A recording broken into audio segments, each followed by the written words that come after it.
Hello, a very good evening to everyone watching this video. So today we are going to solve a question which is related to your IIT JEE syllabus. In this question, a flywheel is given, a string is connected, a rope is connected to the to the circumference of the flywheel, and a bob of mass m is hanged from it. Once the bob is released from its rest position, the bob comes down through a height h. We have to calculate when this happens what is the angular velocity of this flywheel. So what is the angular velocity of the flywheel when the bob of mass m has fallen through a height h? To calculate this, to do this question, we have to first understand that either we can do it using the analysis of forces and work, and there is another method, there is one shortcut method. If I consider this flywheel and this bob as a single system, if this becomes single system, the tension T or in the rope becomes an internal force, and then I can analyze, then I can say that all the forces working on this system, they are conservative in nature because gravitation is conservative, tension is internal force, it cannot do work on the system.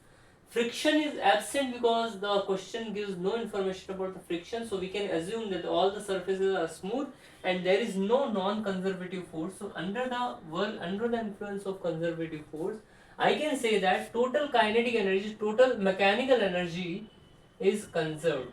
Mechanical energy, which is sum of kinetic energy plus potential energy, is conserved.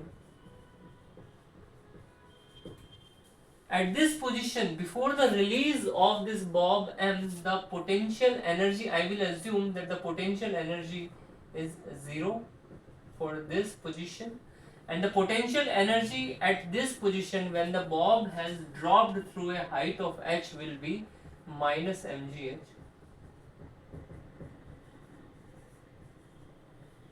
Kinetic energy, initially the flywheel as well as the bob is at rest, so initial kinetic energy is also 0, and when the bob drops through a height of h, it will gain some velocity, some speed it will gain.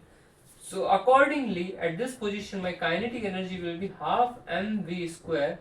Also during this time, because of the pull of the rope, because of string, the flywheel also started rotating with some angular velocity omega, and accordingly I will get one more component of the kinetic energy, which is half I omega square, where I is the moment of inertia of the flywheel. Now flywheel can be approximated as a disk, and for a disk moment of inertia is mr square by 2. In our case it will be, the radius is r, mass is small m, so we get kinetic energy is half m v square plus half times mr square by 2 omega square. This is final kinetic energy, final potential energy. Now using the principle of conservation of energy, I can say that initial energy is equal to final energy.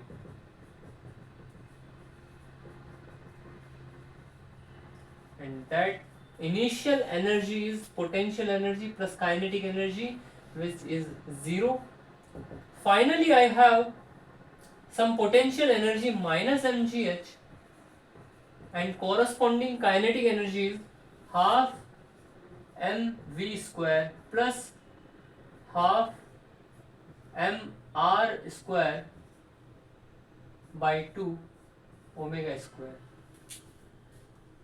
This also I can write as, m can be cancelled throughout the equation, then it will become gh is equals to half v square plus 1 by 4 omega square r square.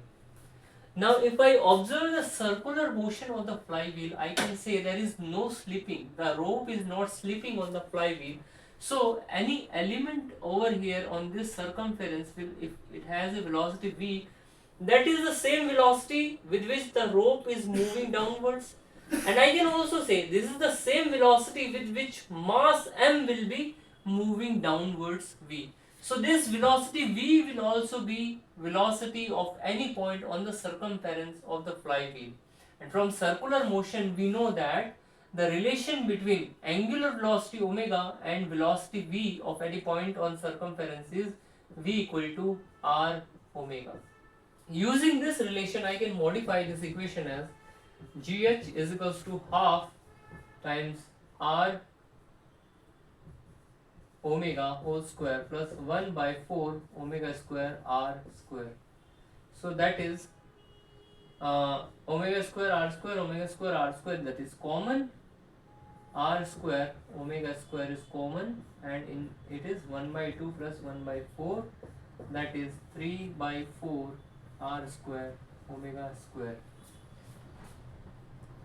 Now